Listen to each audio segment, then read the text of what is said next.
They say that everybody has a double. That somewhere in the world there's someone who looks and acts just like you. Sometimes this leads to minor complications, sometimes to embarrassment. But in this instance, it leads to the most dramatic moment in the lives of 4 people.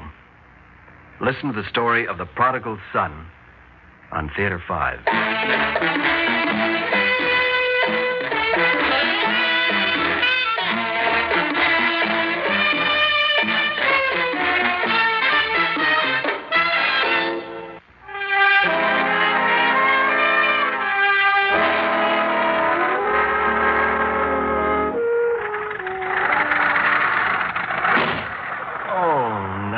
Again.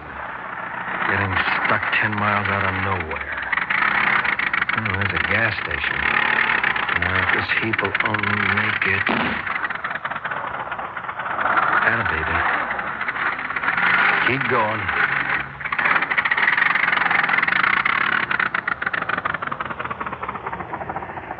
Good girl. You didn't let me down. Howdy. Say, you were sure having trouble. I was watching. I didn't think you'd make it. Frankly, neither did I. Oh, you was lucky. There ain't another gas station between here and Rutland.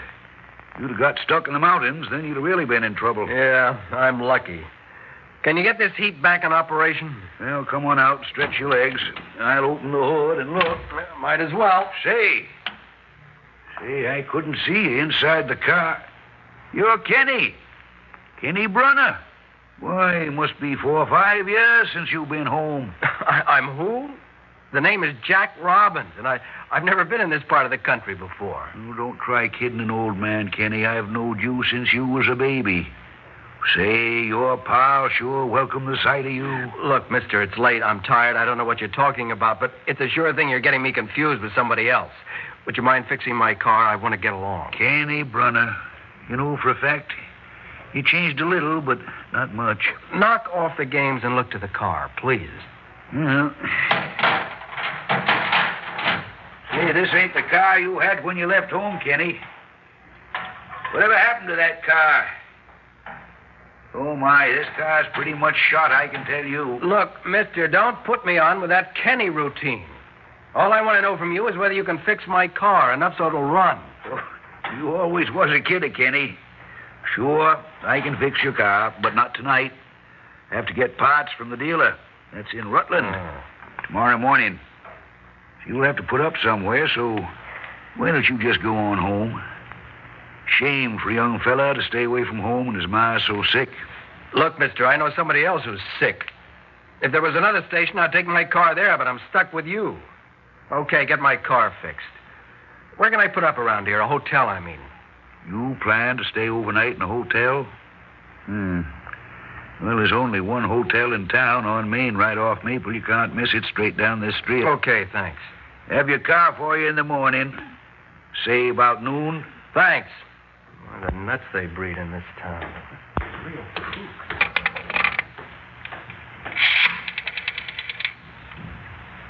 Jenny, get me Harry Brunner. Right away, Abner. Thanks.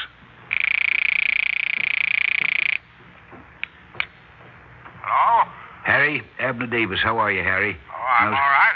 How's the missus, Harry? Hope she's tolerable. Well, I'm afraid she's about the same, Abner. Harry, I got some surprising news for you. Do you know who come into the station not more than a half hour ago? Harry, it's your boy, Kenny. Hello. Hello, Harry. Yes, Abner, I heard you. You said Kenny. In the flesh, Harry, and he's putting up the hotel. And, Harry, the strangest thing, he made out he didn't know what I was talking about when I called him by name. Say, Harry, you think maybe the boy has amnesia? You read about things like that, Harry. Well, why don't you say something? Much obliged. You let me know. Well, what are you going to do, Harry?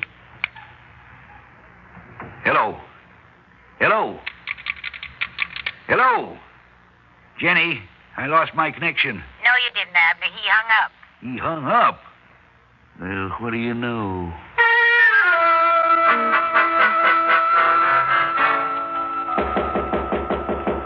Come in. Yes? Harry Brunner, Kenny's father. Oh, now look, Oh, Mr. I know you're not Kenny. He left here 5 years ago, but you do look enough like him for people to make the mistake. Well, I guess it must have been a disappointment to you looking forward to seeing your son and finding a stranger. Oh, no, Mr. Robbins, no disappointment to me. I knew I could never find Kenny waiting for me, because Kenny's dead. Oh, I'm sorry. Died 2 years ago. I'm sorry. But I don't understand. If they knew he's dead, how could they think that I Well, they don't know. I'm the only one who knows. Well, why did you come? To satisfy your curiosity? Partly. I wanted to see how closely someone could look like my son. And I thought perhaps... Yes, you thought... Mr. Robbins, I'm the only one who knows Kenny is dead. Not even his mother knows. Well, how can his mother My not... wife has been ailing for a long time, Mr. Robbins, and now it's a terminal illness. Her life is numbered in weeks, perhaps in days. And all that time... All that time she's gone on firmly believing that her son was alive. It kind of made the pain endurable. Well, how could you possibly keep up the illusion? Didn't she want to hear from him? Oh, she heard from him. Oh, God forgive me, I used the fact of her failing sight as the means of keeping the illusion alive. I read his letters to her. The ones you wrote? The ones I wrote. Oh, it's a heartbreaker, all right, Mr. Brunner. I feel sorry for him. Well, now, you're very kind. That's why I feel I can maybe talk to you, make a deal with you. A deal? Well, that you help me for the time that's left to keep the illusion alive, bring it to life, that you be my son. You can't be serious. It can be done. Look, my wife is bedridden, in a state between waking and sleep a great part of the time. She can make out shadows, but she can't distinguish anything sharply. And the voice? With her desire to see him, the voice will be his. But all the memories, the childhood, the things shared between mother and son, I couldn't possibly get by, Mr. Brunner. No, it's too far out. Oh, I can tell you things, and even there, it isn't the saying. You don't have to say much. It's her knowing that you're there. When you want to believe, Mr. Robbins, you will believe. And my wife will believe that her son is alive and home to be with his mother. She'll be able to die happy. I'm prepared to give everything I can to accomplish that. What do you mean, everything? Well, I wouldn't expect you to do it merely as a favor. I know you have to make a living. I know there are all kinds of things you're concerned with. I'm prepared to make it worth your while. $100 a day. $100 a day? Yeah. Well, all right, Mr. Brunner. I can't be the hypocrite and say I'll do it because I feel sorry for you both. I mean, I do, but as you said, Mr. Brunner, I have to make a living, and I've been making a pretty poor one. So let's say it's a business proposition. Keep it clean cut that way. And I'll genuinely try to fulfill my part of the bargain. You'll keep me on the line so I don't give it away. Oh, I'll help you. Done then. Shake on it. Hey. All right.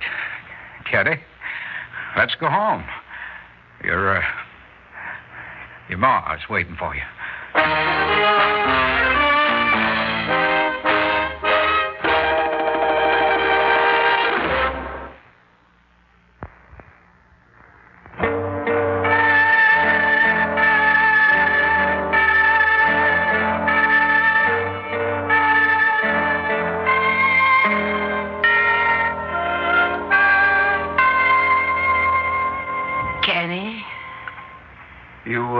You call me, Ma? Yes. Your pillow's all right? You want a drink of water? I'm comfortable, dear. I just wanted to know you were here. You know I'm here, Ma. These have been the happiest 2 weeks of my life. To have taken a leave of absence from a good job, traveled 3,000 miles because you knew it would make me happy. I couldn't come before, you know that. Of course, Kenny. I've never blamed you for a moment. It's so wonderful how well you're doing at your job. All those letters, so considerate, so thoughtful. You're an executive. Your pa says you'll be a big man someday. What's the word? Tycoon? Well, maybe that's a little too thick. I always knew you'd be a success. When you were home, you were unhappy. No, I wasn't. Oh, there's no need to pretend now. I must tell you the truth. I used to be so worried about you. I said to myself, Kenny has to find himself, that's all. But at night, the sleep wouldn't come worrying. But now you've fulfilled every dream I ever had for you. It's like having a brand new son. What do you mean, a brand new son? I mean, you've been alive in my memory. I saw you, heard you, all so clear. But this is better. Better than anything I could remember. Are you all right? I'm tired. I think I'll sleep now. You're all right, Ma. And Kenny, Yes, Ma? thanks For what, Ma? for everything. There's nothing to thank. Come in again later. Of course.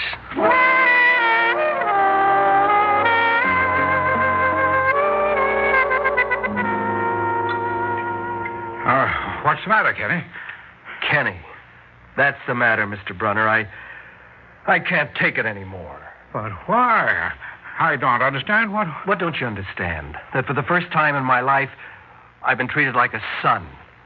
All of a sudden, I find it can be real, a home. Words softly spoken and meant.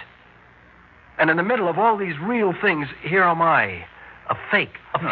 No, you're not a fake. You've done a wonderful thing to make a human being's last days happy. At a price.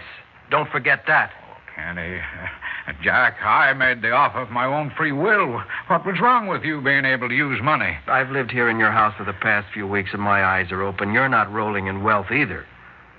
What are you doing, Dad? Bankrupting yourself to pay me to make your wife's last days happier? Oh, my wants are provided for. I have pension. That'll see me through very well when I'm alone. And who am I in this? Just an interested bystander? Raking it in while you shell it out? I always figured myself for a pretty tough cookie, but it's a little too much even for me. Think of what you're doing for her. A lie is still a lie. And the kind of person your son must have been, what I've heard about him. A decent, fine, honorable, a hero practically from what I can put together. Well, I can't measure up. I can't look at her eyes and keep on lying. I went out, Mr. Brunner. Now. All right. I understand. Pay me what I'd earn at the kind of jobs I've been able to land. $20 a day. Figure it $100 a week. That much I need. My car's shot. I need one to get around. Oh, no, the original agreement, what I offered. Look, just what I asked, no more. And, tell her I just got a wire. They needed me back at the job, an urgent situation. Only I, the big executive, could handle it. She'll understand. All right. And tell her I'll always remember her with love. I will. Now, I'll get my things together and go. Well, now, can I help you, Mr. Oh, I'll get the door. No, let me. My last role is a dutiful son. Hello. Yes, did you wish to see someone, miss? But you can't be Kenny. Well, a fellow can change in 5 years, you know. It's been that long. Come in. I don't understand. Kenny? I've been away, you know. It isn't real. It can't be. Well, pinch me and see. Kenny, in the flesh. What's the matter? Can't you believe it? Mr. Bonner told me Kenny was dead 2 years ago. Look, Mr. Brunner! Why, Nancy. Mr. Brunner, what's happening? Tell me, please. I don't understand. Oh, no. Don't cry, Nancy. It's just that I never thought you'd be back here again. I heard you were making a new life for yourself up in the capital, and I was glad for you. Why are you here? A friend of mine phoned from town here. We keep in touch sometimes, and she told me your wife is dying. I came down to see her once more, and then here at the door, facing me, Kenny. But it can't be Kenny. Kenny is dead, isn't he? Isn't he? You couldn't be so cruel. How could I be cruel to you, Nancy? I loved you as if you were my own daughter. You had enough cruelty to keep you for the rest of your life. Kenny is dead, Nancy. 2 years ago. Then what terrible masquerade are you playing here? He looks enough like him to be Kenny. But how can he fool anyone who really knew Kenny? Not just the outside, the inside. I know, but my wife failed, and so with her sight practically gone, and wanting so to believe, I think we fooled her, and we made her happy. But how? Who is he, an actor? Who am I? That's a good question. Well, his name is Jack Robbins, and he was just passing through. His resemblance to Kenny struck some of the folks here, and they called me, thought it was Kenny come home. The rest, well, you can grasp that. It's a fine thing he's done. Thank you for that, Jack. Oh, stop it, the both of you. How can I compare with him? You who both loved him, admired him. Admired? Oh, we both loved him. I loved him, but I never admired him. I couldn't help my feeling. Love isn't the thing you explain, but all the time. Right from the first, I knew what kind of man he was. He was nothing to admire. I'm sorry, Mr. Brunner. It's true. I know it, Nancy. My son wasn't much of a man, Jack. He was inconsiderate of others' feelings. He was selfish. He was cruel. Out for himself and willing to destroy whatever was in his way. He died in a senseless brawl. Had no meaning. Just as his life had no meaning. Oh, I'm sorry. I'm truly sorry. I didn't know. Well, I'm glad you know the truth now. It hurt me to see you berate yourself for hypocrisy, feeling you couldn't measure up to Kenny when all the time I knew that... Well, that I'd be proud to have had you for my son. Thanks, Mr. Brunner. You know, I almost said Dad again. And it felt natural on my lips. Strange thing, Nancy. I've been pretending that I've come home, and you know, I feel that I really have. Not Kenny, but me, Jack. Come home. What you going to do now, Jack? You got a job waiting for you someplace? Oh, nothing definite. A guy told me they're hiring at a big plant just opened, and I figured I might get a chance on the production line. The job situation in Capital City is pretty good. They're putting up these big industrial parks. There should be a lot of hiring. When I go back, I can find out. Yeah, it might be interesting to find out. Yes.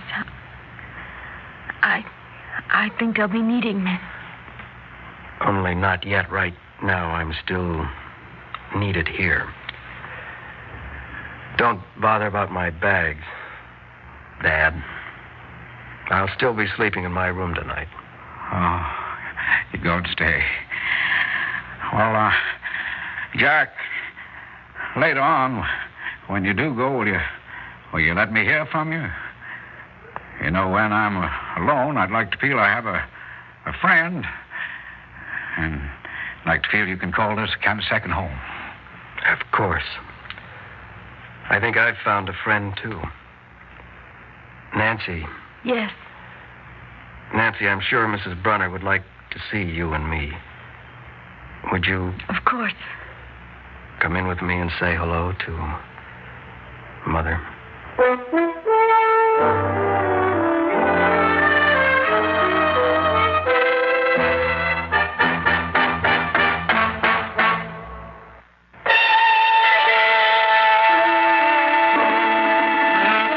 Theater 5 has presented The Prodigal Son, written by Max Burton and directed by Warren Somerville. In the cast, Cliff Carpenter, Ian Martin, Ethel Everett, Joan Loring, and Jackson Beck. Audio engineer Bill Sandreuter. Sound technician Ed Blaney. Script editor Jack C. Wilson. Original music by Alexander Vlastotsenko. Orchestra under the direction of Glenn Osser. Executive producer for Theater 5, Edward A. Byron. We invite your comments. Write to Theater 5, New York 23, New York.